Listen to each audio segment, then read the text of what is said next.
কথা হচ্ছে শিশুদের যে আইনটা, এটা আলাদা করা হোক, এটা দ্রুত করা হোক, এটা প্রকাশ্যে করা হোক, তাতে অসুবিধা কোথায়? সন্তান তো ভাই যে আইন করবে তারও আছে, যে আইনজীবী তারও আছে, সরকারের আছে, আমাদের আছে।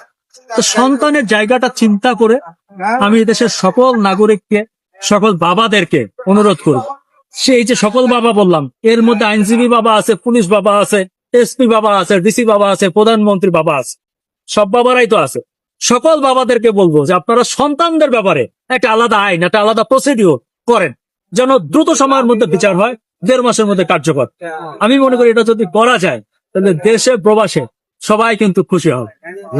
আজকের আমি স্যার যে রায়টা হলো, দেখুন এদেশের সকল মানুষ কিন্তু এটার পক্ষে ছিল, এটা নিয়ে কোনো রাজনীতি ছিল না, এটার বিরুদ্ধে ছিল, আমরা কিন্তু সবাই চেয়েছি। তো কিছু কিছু জায়গায় আমি মনে করি আমাদের জাতিগত ভাবে আমাদের নাগরিকরা সবাই মিলে এক প্ল্যাটফর্মে আসা উচিত।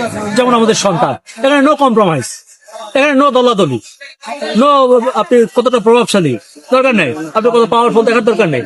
অন্তত কিছু জায়গায় আমাদের সবার এক হওয়া উচিত, এটা আমি মনে করি।